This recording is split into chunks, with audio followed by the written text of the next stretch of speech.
Welcome back, everyone. Hi, if you're new, my name is Tori, and today this is just going to be a really relaxed, very chill kind of discussion video. I just have so many books to talk about, so many books to share with you. I am reading a lot right now. I feel like I have a lot of books up in the air. I'm reading two. I DNF'd one in favor of another. I'm listening to something on audiobook. I've been sampling things on Kindle. I am starting to curate the beginnings of my May TBR. So there's just a lot going on, and we got to talk about it.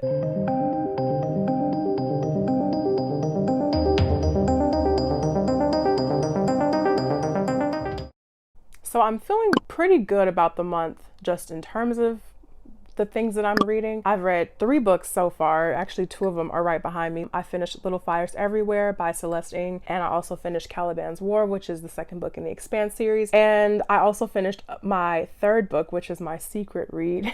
It's something that I want to try to do every month, read a book and share it with you guys. One that I'm not really showing like on my YouTube channel or my Insta stories, so you can be surprised at the end of the month. So that secret book is done, and I have 2 reads done. So I mean, I'm in a good place right now, but I'm not, at this point, I'm not passing my owls.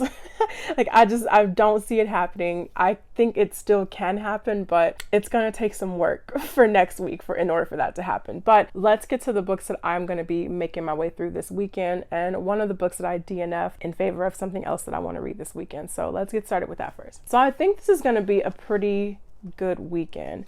I am making my way through This Cruel Design by Emily Suvada, and I tried to read this book last year and was in a reading slump during that time, so I just ended up putting it down, but I am finally going back to it. I actually picked this book up again because I DNF'd The Left Hand of Darkness by Ursula K. LeGuin. Okay, this book is interesting, but I am not interested in it right now, and I think like forcing myself to just keep reading this was really starting to put me back into a reading slump. There's just something about I don't know if it's the writing or the story or the pacing that is just not connecting with me right now. I am still intrigued to find out what happens, but as of right now, I just cannot make myself keep reading this book. We have this main character who arrives on this planet called Winter, and he's there to get these people of Winter, they're called Gathenians, to join this like alliance that the other planets have.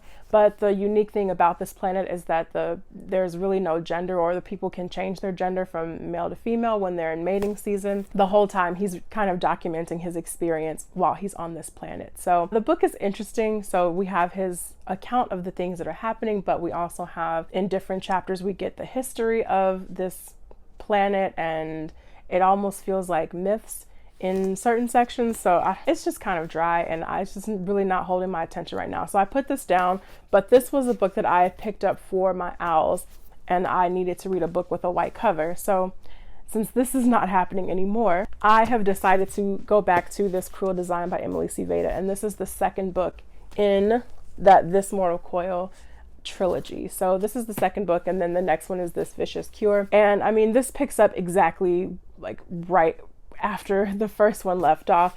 Our 3 main characters, by the end of the 1st book, they are on the run now, and they are basically just trying to heal up and get stronger. And our main character, Kat, she is going through some things. She's definitely not equipped to go out and, you know, kind of help save the world at this point. So yeah, I'm still in the beginning of this. I'm only on page, oh no, my bookmark came out. Where did I leave off? I'm on chapter 4, I think. So yeah, I'm only on page 32 in this. But yeah, this is one that I think I can just move through quickly. I am finally like locked into the story now and really invested in it. So I'm going to use this for my white cover requirement for the owls. And then my other main weekend read, this is actually more of a priority for me than This Cruel Design. I just think I can get through This Cruel Design faster because the plot is just naturally faster. So I'm reading Outlander, and I'm buddy reading this with Tati from Musical Tati, and I'm on chapter 15, I think. Chapter 15? I'm at the end of chapter 15. So I'm at the end of chapter 15, and this is interesting.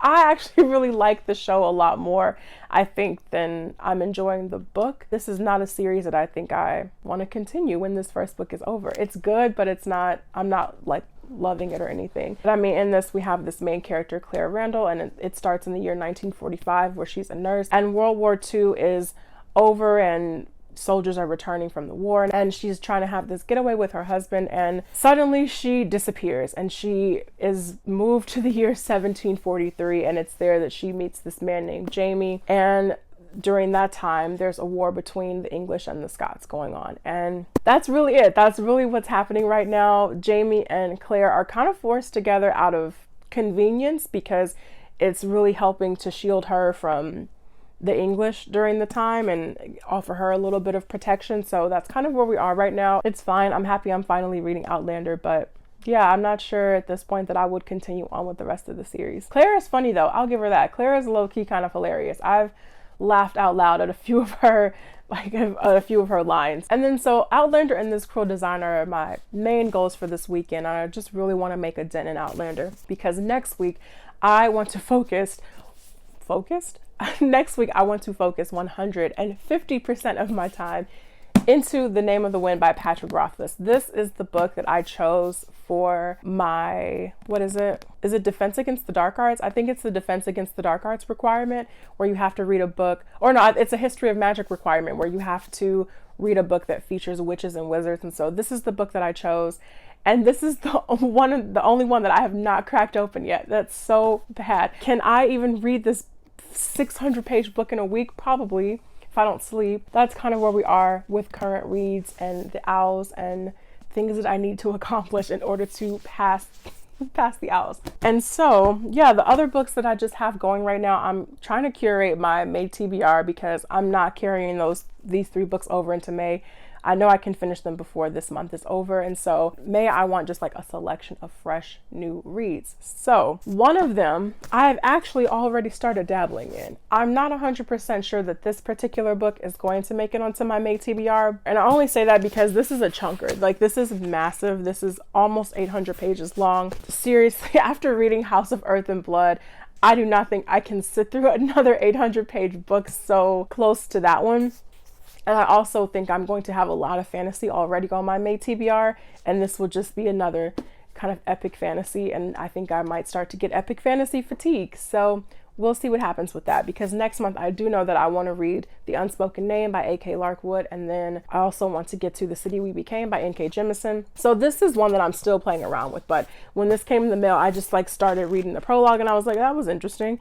And then I just kept reading after that and ended up making it to page 29. So in this, we have 3 main characters that we're following, although I haven't been in the perspective of one of the 3 yet, but the prologue starts off with this boy named Josiri, and he is riding along with his mother, and they are being pursued by what they call the council, or I believe they call it the council. Things happen, and Josiri is responsible for getting his sister Kaylin to safety. The book flashes forward 15 years later, and now we have Josiri and Kaylin, and then also the man who Josiri thinks killed his mother. So there's a lot happening already just in that small span of 30 pages.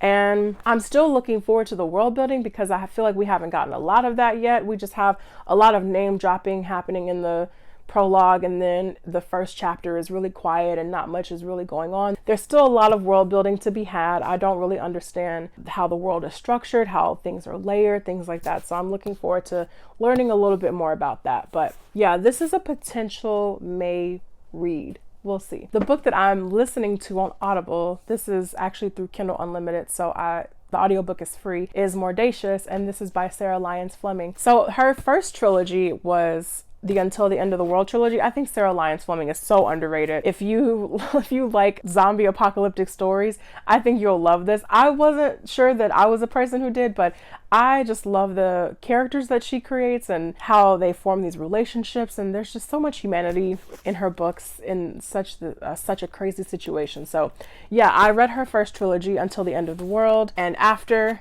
and After is book 3. Oh no, it's book 2. So her second book is And After, and then the third book in the series is All the Stars in the Sky, and I really, really enjoyed these. So the book that I'm currently listening to is Mordacious, and this is the first book in a new trilogy that she has, but it's set in the same universe as these, and it's set at the same time as The Outbreak. We're just following a different set of characters, so I'm really interested to see if these characters in Mordacious come in contact with these characters from this book, that would just be, I will be so excited. So yeah, I mean, things are going really well in that book. Things just got really crazy. We're following this main character named Sylvie, and she's in the hospital because her mom is dying. She's not too broken up about it. Mom is dying, and her best friend comes to just be really supportive about it and everything. And then the outbreak happens, and these two are trapped in the hospital during the outbreak. And I just got to the part where they are looking for shelter in the hospital, and it's stressful. The audiobook narrator, she is doing a fantastic job because I'm getting a little anxious.